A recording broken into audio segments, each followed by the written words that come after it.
How you doing, guys? Big Mac Danskell here again today, back once again with another Conquest video for you. Today I'll be taking a look through the pages of issue 57.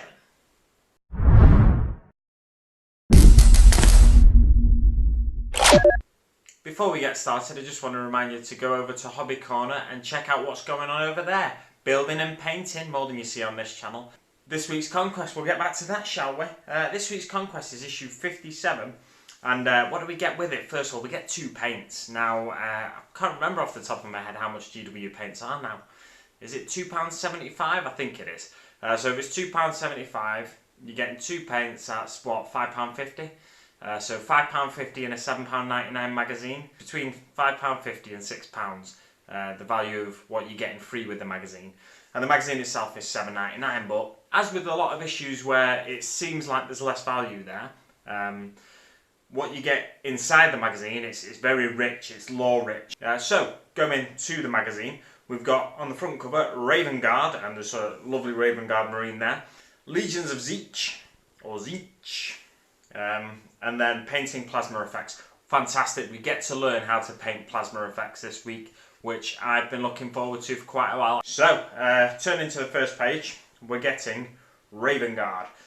Space Marines, Raven Guard, it talks about how Raven Guard sort of eschew the typical, is that the right word, eschew? Like avoid, or, you know, they go off in a different direction from the typical full frontal assault, talking about directions of full frontal assault of a Space Marine chapter.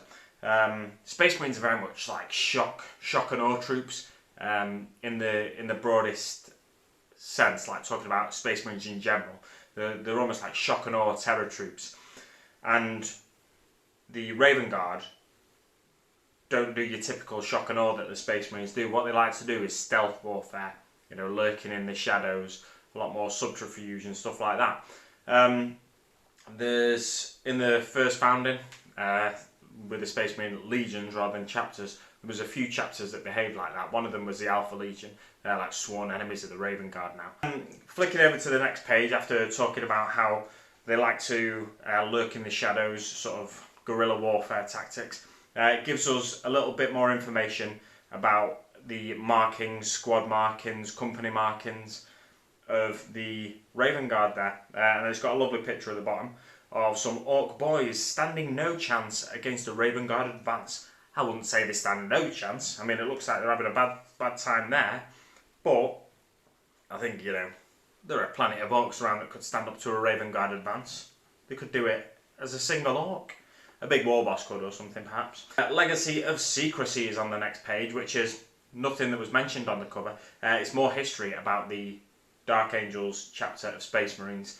It talks about the battle at Midpoint. As soon as I read the battle at Midpoint, I was like, where do I know that from?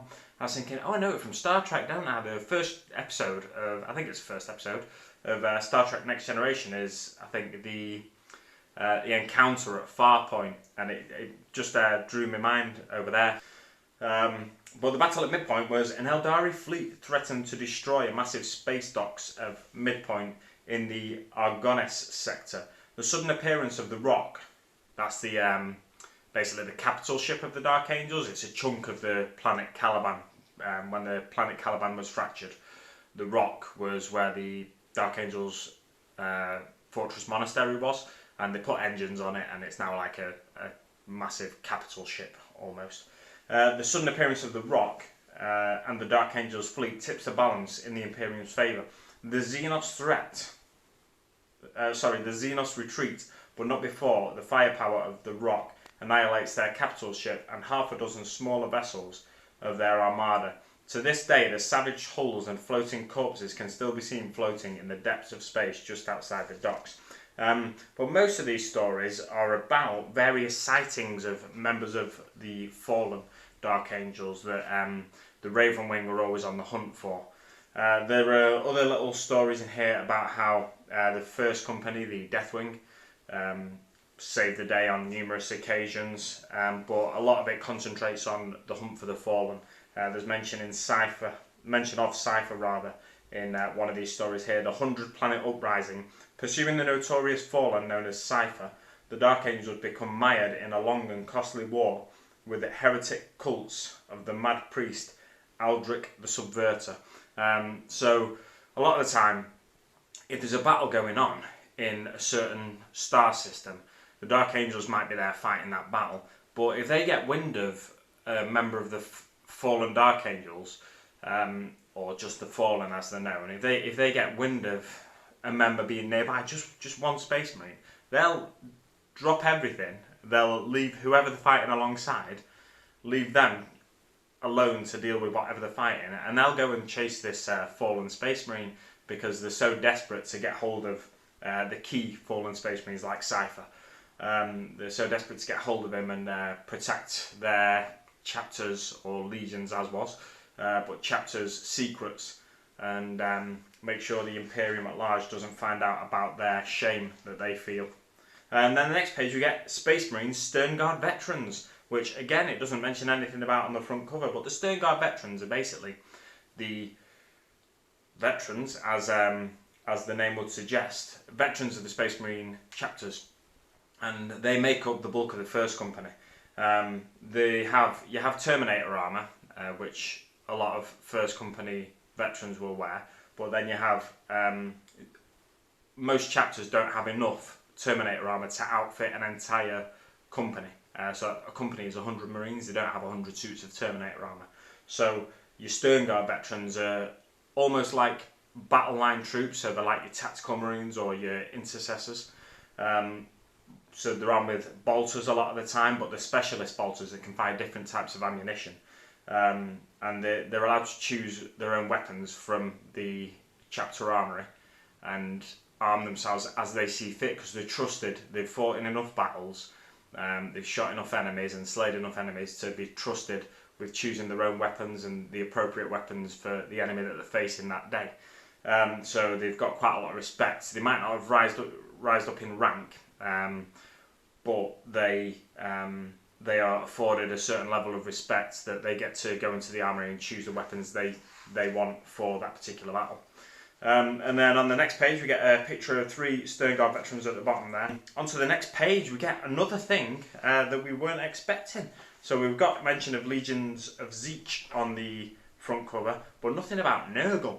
However, this is Conquest. This is Warhammer 40,000 Conquest magazine. Typically we get a little bit at least about the Ultramarines and a little bit at least about Nurgle or about the Death Guard or something like that. So, Demons of Nurgle, Gur'Goth Plaguefather.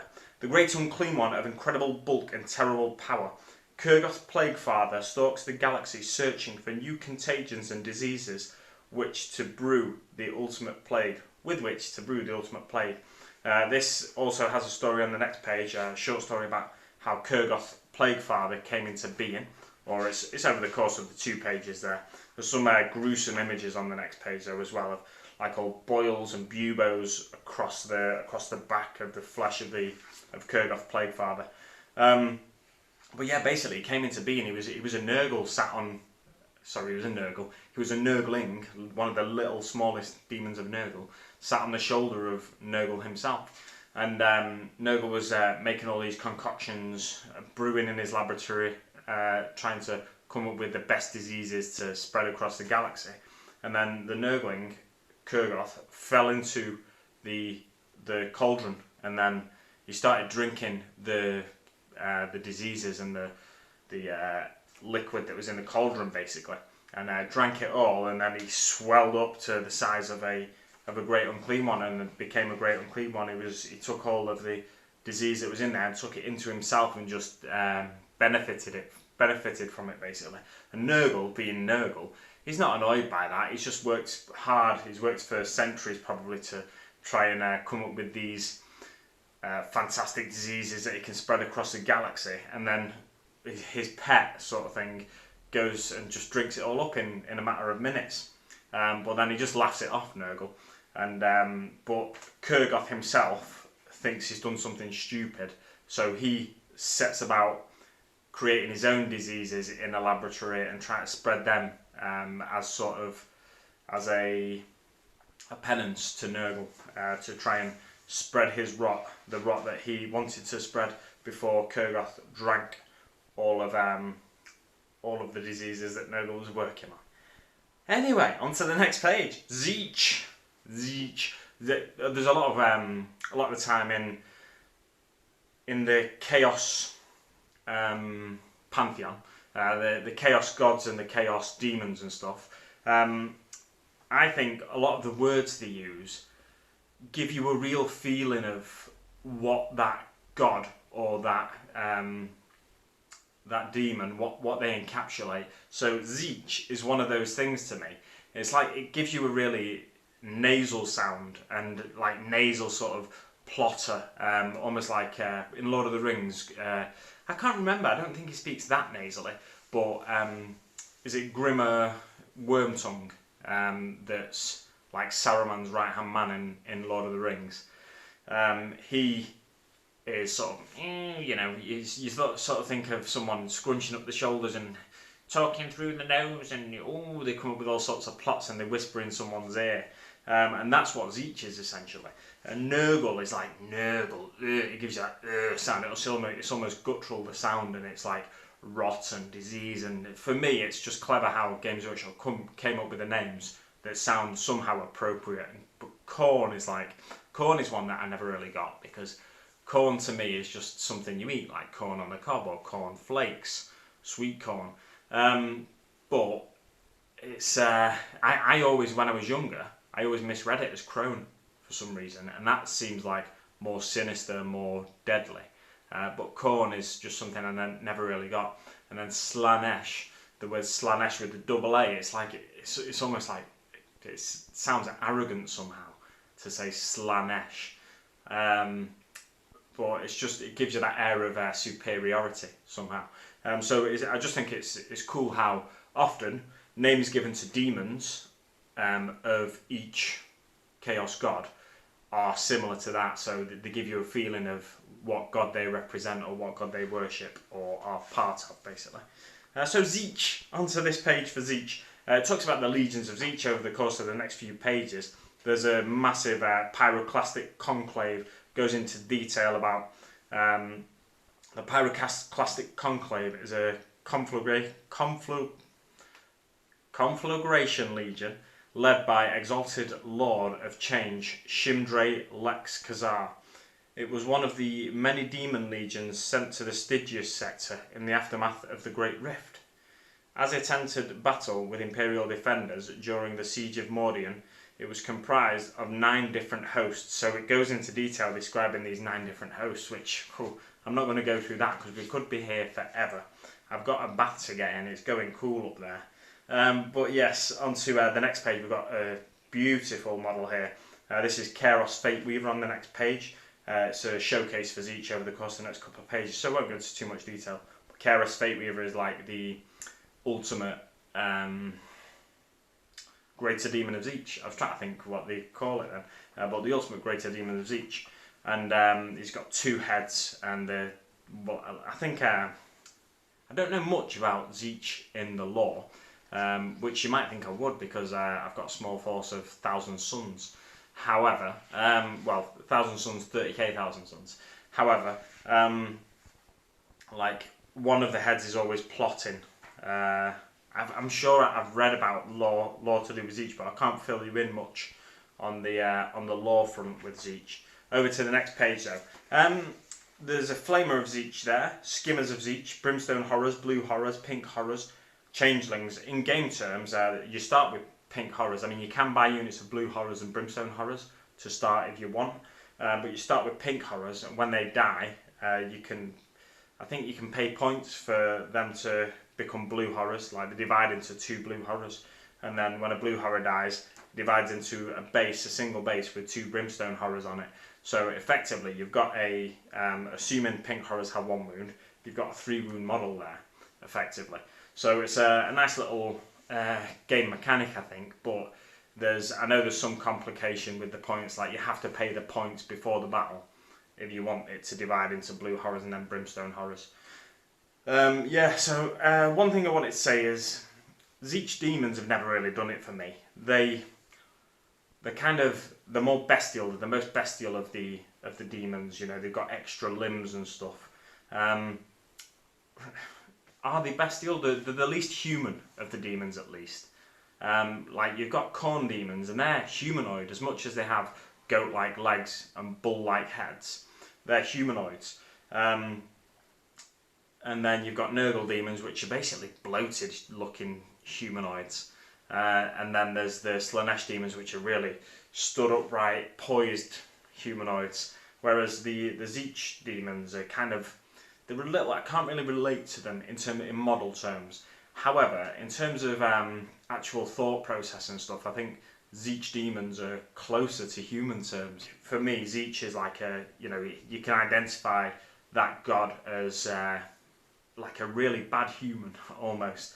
So it's interesting that, I feel like I'm waffling here too much, so I'm just going to wrap it up quickly. But it's interesting to me that in the head, Tzeentch is human, but in model form, they're the least humanoid of all the models. It's probably just the extra limb and stuff, but they're made of like flame and stuff like that, some of them. So it's just something I find off-putting about the models, but I like the faction. So it's a little odd. It's one of those armies that I don't think I'll ever collect, but you never know. Further down the line, if I become an amazing painter one day, I might get myself a Chaos Fate Weaver model, or another greater demon of Tzeentch.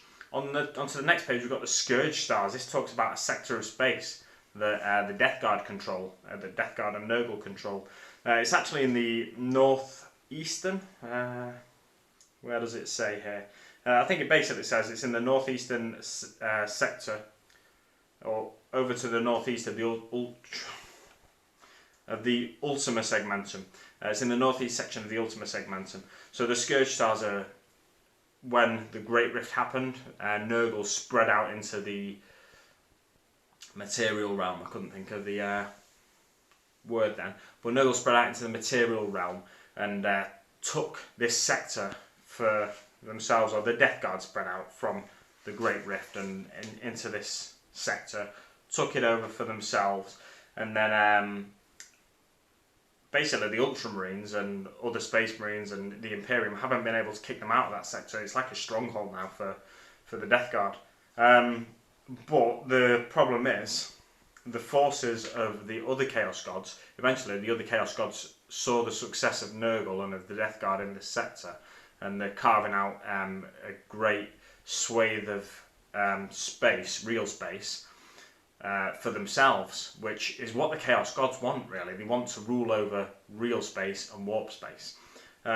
So the other three Chaos Gods, Slaanesh, Tzeentch and Khorne, they got jealous and they decided to send their own minions into this part of space, and there's wars fought now in this sector between Nurgle, Tzeentch, Slaanesh, all fighting each other, and that really, it helped the Imperium because they kind of got a breather.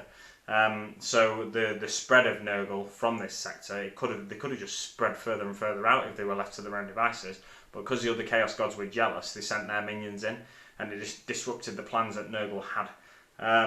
However, the infighting, the Chaos infighting, has now ceased, and potentially they could use that as a staging point to go on and further spread out throughout the galaxy. So it's a really dangerous region. On to the next page, we get how to paint plasma effects. Amazing. So we got two paints. I didn't talk too much about the paints at the start. One of them, Thousand Suns Blue. It's a relatively new paint. I think it came out about in the last year, 18 months, 2 years maybe, when the Thousand Suns range was redone in plastic. And it's really close to Sotek Green, but it's more bluey in its hue. So Temple Guard Blue is like a lighter version of Sotek Green, and it's also the highlight for the Thousand Suns Blue to do these plasma effects on these pages. The way they do it, I'm not going to lie, it doesn't look the most impressive plasma effect. Flicking over the pages, we'll go to these generators, the thermic plasma regulators rather, on the back page, because that's where the effect is most prominent.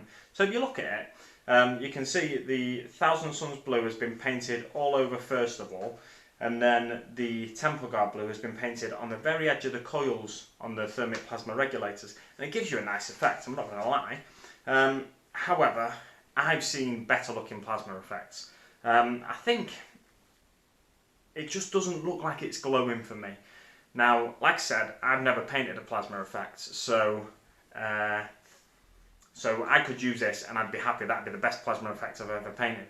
But just because they paint something a certain way in the magazine, don't be afraid to just go on the internet and find tutorials that can show you how to do a plasma effect in a slightly different way, which might give you a more desired effect. So yeah, don't forget to check out other channels on YouTube. There's plenty of great painting channels out there that can teach you how to do a plasma effect. Some with an airbrush, yeah, but others just with a normal brush using dry brush techniques and things like that. So yeah, check out, search on YouTube if you're looking for a slightly more impressive plasma effect than the one shown here. But it's an okay effect, and it'll make your terrain look great on the battlefield. One thing to remember is when you're painting, concentrate on your models more than your terrain. Your terrain's like a backdrop for your models when you're fighting on the battlefield. But your models themselves, they should be the stars of the show, really. So you don't necessarily need an amazing plasma effect on your terrain, but on your models, try and get it, raise that standard a little bit. And then, onto the next page, we get Scorched Earth. This is a campaign fighting over the last few plasma storage points, basically. So we've got the 2 mats now, and we've got all the terrain that we're going to get for these mats, side by side. And we've got some plasma conduits there, we've got plasma regulators, we've got the hemotrope reactor, which is an objective in this mission, despite the fact that a hemotrope reactor I don't think has any plasma in it. But let's ignore that. So yeah, it's just one of the objectives basically. We've got about 6 objectives in total. Let me count them. 1, 2, 3, 4, 5, 6. 6 in total. 3 on each map, which is nice and even. The plasma terrain pieces highlighted on the map are objectives. To hold an objective, you must have more models than the enemy within 3 inches of it at the end of the game. Measure the distance from the closest part of the terrain model. So, the armies consist of 3 command points for the Death Guard, 1 Lord of Contagion, that is going to be the one that's not Feltius basically, so the one that comes with Dark Imperium, 2 squads of 5 Plague Marines, a Fetid Bloat Drone, 10 Chaos Cultists and Poxwalkers. That's how many miniatures is that? 34 miniatures. Yeah, 34 miniatures for the Death Guard. That's a sizable force. Each time we get the Cultists in there, and we've got Poxwalkers in there as well, when we get both of them squads in there, we're going to have a very numerous force of Death Guard miniatures. Space Marines get 3 command points as well. Captain in Gravis Armour, 2 squads of 5 Intercessors, Land Speeders, 3 Hellblasters, or 1 Land Speeder, sorry, 3 Hellblasters and 3 Aggressors. A relatively small force almost for the Space Marines, however they do have 2 squads of 5 Intercessors. So that's 11, 12, 18 miniatures, so just over half the amount of miniatures for the Space Marines. But don't forget, a lot of them Death Guard miniatures are not very elite, whereas the Space Marines are tougher units. And most of their models in the Space Marines have got at least 2 wounds, so you're going to do alright there. Or all of them have got at least 2 wounds actually, looking at it. Anyway, on to deployment. Both players roll off. The winner can decide who deploys first. Players then alternate deploying their units, beginning with the player chosen to deploy first. After all units have been deployed, the player who finished setting up their army first can choose to take first or second turn. As always, I like to point this fact out. You've got the same amount of units, so the player who deploys first, and then you do alternate deployment, so I deploy one, you deploy one. The player who deploys first is always going to be the player who finishes setting up their models first. When we see different sized forces, different number of units in each force, then that might change, but until then, it's just a bit weird how they word that.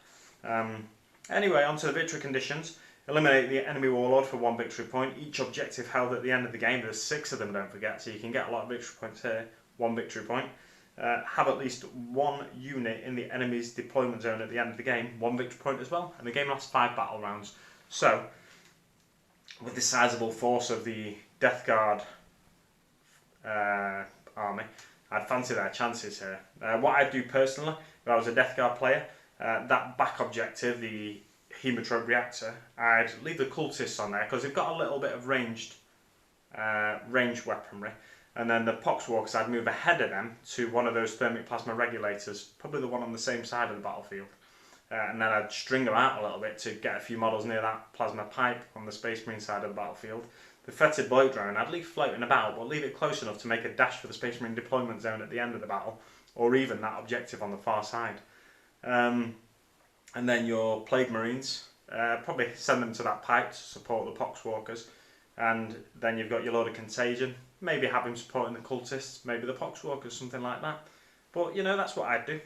What would you do? Let me know in the comments below. What are we getting next week? We're getting a Space Marine attack bike. More fast units for the Space Marines, and the Death Guard are already a slow force, so the Space Marines are going to be running rings around the Death Guard soon. But the following week after that, we're getting Space Marine reinforcements again. So we're getting 2 Space Marine issues in a row here. It's another one of the sprues from the Dark Imperium box. It's got 1 Inceptor, 2 Intercessors, and 2 Hellblasters. And that leaves us with 13 Intercessors altogether for the Space Marines, I think. Either 13 or 8.